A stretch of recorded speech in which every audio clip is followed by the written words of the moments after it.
more to this show than nudity and violence, though those parts are awesome too. Have you told her? I wanted to tell you first, man to man. Welcome to WatchMojo.com, and today we're counting down our picks for the top 10 Game of Thrones characters. What about you? I'm not a Stark. For this list, we're looking at the best of the best Game of Thrones characters from the TV show. He likes to do this when I'm on duty. Because of this, we will not be considering characters from the book that have yet to appear on the show, as well as events that have not yet been translated to the small screen. I did hear something about that. We will, however, be discussing events that happen throughout the series, so if you're not caught up, consider this your spoiler alert. Does loyalty mean nothing to you? Number 10. Petyr Littlefinger Baelish. I understand you knew my brother Brandon as well. All too well. I still carry a token of his esteem, from navel to collarbone.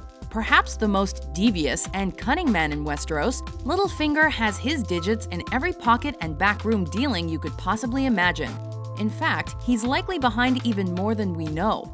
You gave me those drops and told me to pour them into Jon's wine. Simultaneously, the king's greatest pimp and an aide and advisor to practically the entire ruling class. It's fitting that he chose the mockingbird as his symbol because he has little birdies everywhere whispering the city's secrets to him. Once we get it, then we want something else.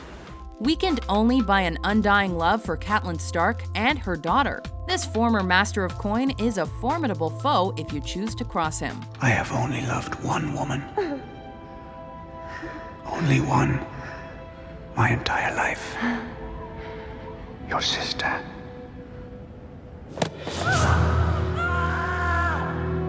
Number 9. Brienne of Tarth. Your Grace, I ask the honor of a place in your Kingsguard. It takes incredible skill and force of will for a woman to be taken seriously as a warrior in the world of Game of Thrones. And luckily for Brienne the Beauty, as she's sarcastically called, she possesses those attributes in spades. Fought for my king. Soon I'll fight for him on the battlefield. Die for him if I must. When she's tasked with bringing Jaime Lannister to her liege Catelyn Stark, she couldn't possibly comprehend the path down which this would send her life.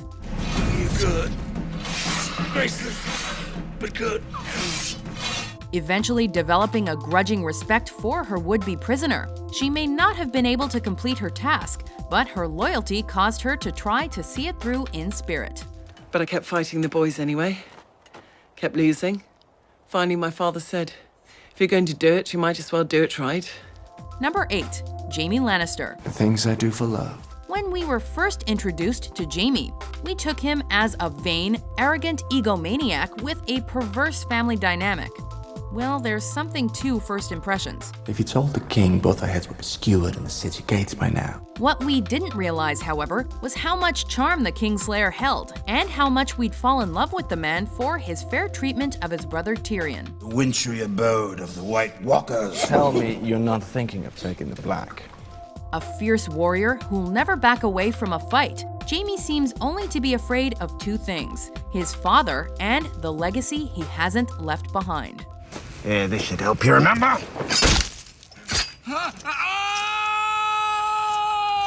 One thing we're afraid of is the prospect of Mr. Martin taking this beloved Game of Thrones character away from us. My training has proved that I can't beat a stable boy with my left hand. Number 7. Sandor The Hound Clegane. The closer you get, the worse the fear gets. No point in trying to hide behind that face. I know fear when I see it. Seen it a lot. An absolute jerk and proud of it, there's no task too dark for the man known as the Hound. At least that's what he'd like you to believe. No fire. It'll only take a second. It won't hurt that much. No fire! In truth, he possesses a moral code all his own, and the deeds of the people he spent years protecting push him to abandon his position and the comfort it affords him for the uncertainty of the world outside the gates. The Kingsguard. The city. The king. Though we're fascinated by his backstory and how he earned his grisly facial scars, it's ultimately the awesome ways this adept warrior dispatches those foolish enough to cross him that earns him our love and respect. he just grabbed his brother by the scruff of his neck and shoved his face into the burning coals. Number 6. Cersei Lannister. When you play the Game of Thrones, you win or you die. There is no middle ground. Hated by many, feared by all, Cersei is the epitome of the mother bear. If you make the mistake of endangering her children, she will exercise her palpable wrath and ensure you live to regret it. Is this meant to be your shield, Lord Stark?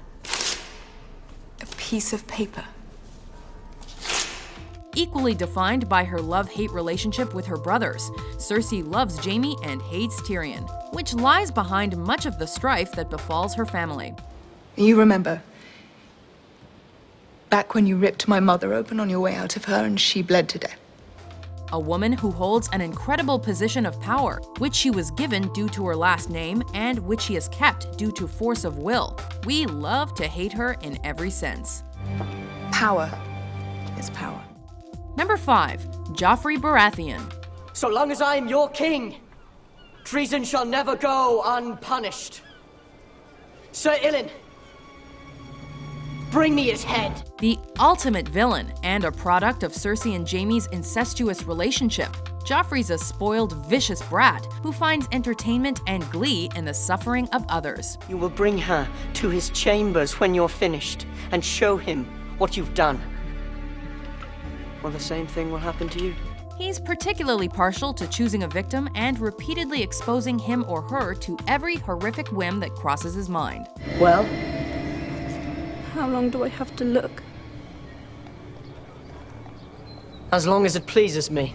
Actually, we can't think of a single character that has been more universally despised than the Half-Pint Prince, but that's what makes him great. Find who did that and bring him to me! Hold on! Don't do that! The fact that he can simply walk into a room and cause stomachs to turn in rage and disgust means he's definitely onto something. This little psychopath is another character we just love to hate. This one's your father. This one here. Look at it and see what happens to traitors. Number 4. Jon Snow. Night gathers, and now my watch begins. It shall not end until my death. His personal history may be under debate, but we can confirm that Jon Snow is one of Game of Thrones' most popular characters. What happens to your eagle after I kill you? Does he drift away like a kite with his strings cut? Or does he just flop dead to the ground? He's no crow. Known as the bastard son of arguably the most honorable man ever to appear on the show, Jon is the character that makes us care about the Night's Watch. You want something before dawn? How do you know that? Because I've made that claim! The target of envy and disgust from some of the elders of his order. He's undoubtedly the future of the Brotherhood. I talk like a wildling. I ate with the wildlings. I climbed the wall with the wildlings. I lay with a wildling girl. Assuming he can drag them kicking and screaming from the grip of certain death. It's this loyalty that forces him to walk away from Ygritte, the woman he loves, and, more importantly, the woman who loves him. You know nothing, Jon Snow. Number 3. Arya Stark. Fine little blade.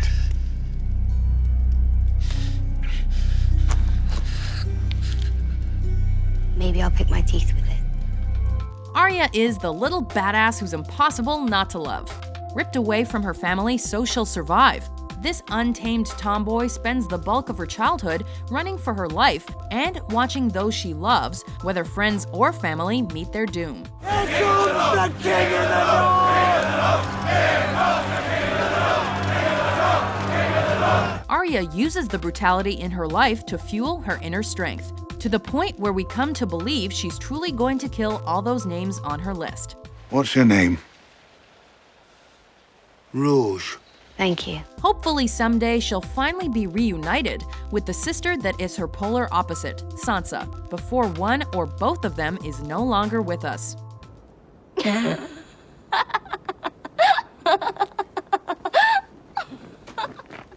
Number 2. Daenerys Targaryen. Do you know the common tongue?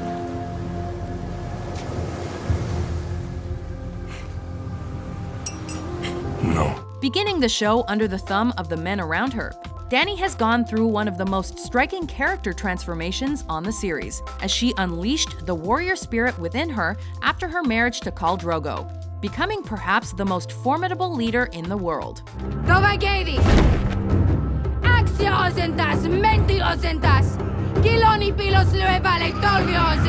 Beloved by her supporters and feared by her enemies, she, her followers, and her dragons cast a shadow over the Seven Kingdoms from halfway across the globe. That is why I've ordered Dario to execute every master in Yunkai. Fully capable of decimating her enemies in vicious fashion, it is the Khaleesi's attempts at graciousness and kindness that set her apart from the leaders around her.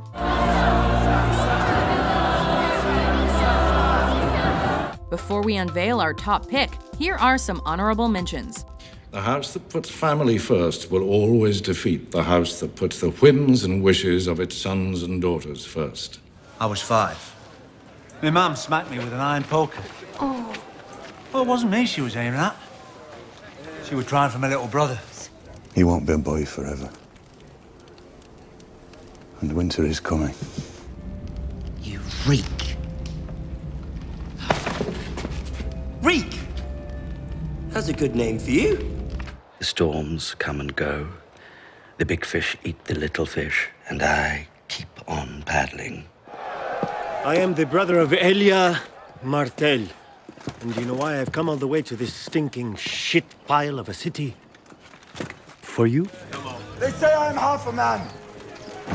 But what does that make the lot of you? Number 1. Tyrion Lannister. I'm not threatening the king, sir. I am educating my nephew. Bronn, the next time Sir Meryn speaks, kill him. Who are we kidding? There was never any chance that the black sheep of the Lannister family could have been in any spot but the top one. Put your pinched little head atop a gate somewhere. It might be quite amusing. Smart, funny, and tenacious when the chips are down, Tyrion is a leader of men, who may have 1 or 2 vices. I made the bald man cry. Into the turtle stew, which I do believe my sister ate. At least I hope she did. Unfortunately, he was born in a time when being a man of his size prevents him from getting the respect he clearly deserves. You're talking to a king! And now I've struck a king. Did my hand fall from my wrist? Known as the Imp or the Half-Man, what Tyrion lacks in size, he more than makes up for in intelligence, judgment, and vision. And that's why our allegiance will always lie with him. You might be surprised. Lannister always pays his debts. Do you agree with our list? Sometimes I don't know what holds it together. Who's your favorite Game of Thrones character? Hodor. For more epic top 10s published every day, be sure to subscribe to WatchMojo.com. I did. And I would again.